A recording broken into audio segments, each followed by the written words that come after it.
Bienvenue dans cette série de podcasts où je vous propose des textes inspirants afin de vous faire réfléchir et grandir. Le bâtisseur de ponts. Voici l'histoire de deux frères qui vivaient paisiblement à la campagne.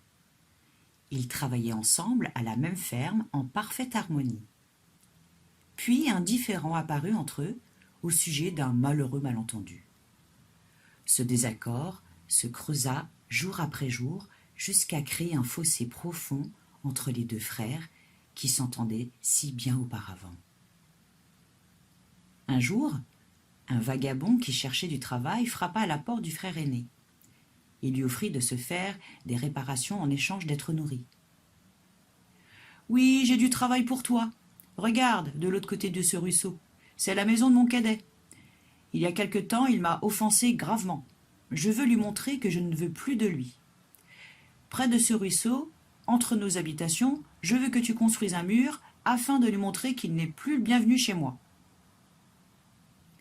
Le vagabond répondit : « Je crois comprendre la situation entre vous deux. »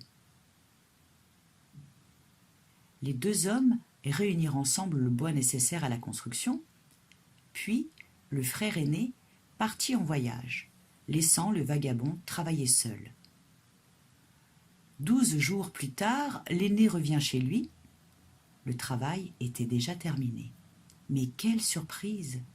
Au lieu d'un mur, il y avait un joli pont qui unissait les propriétés des deux frères. Aussitôt qu'il vit qu'il était de retour, le cadet sortit de sa maison et courut accueillir son frère en s'exclamant : « Quel grand cœur tu as! Construire un pont alors que nous étions en colère, je suis fier d'être ton frère. J'espère devenir un jour être aussi compréhensible et généreux que toi. » Pendant que les deux frères célébraient leur réconciliation, le vagabond se prépara à partir. « Non, attends !» lui dirent les deux frères. « Reste avec nous, tu seras notre invité. » En continuant de se préparer, il répond : « Je voudrais bien rester, mais j'ai d'autres ponts à construire. »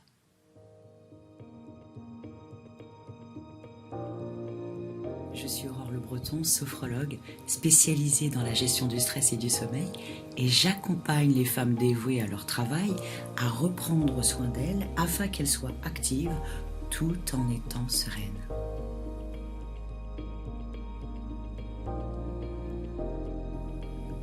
Donc maintenant, il ne te reste plus qu'une chose à faire. Si ce podcast t'a plu, aime, commente, partage, agis.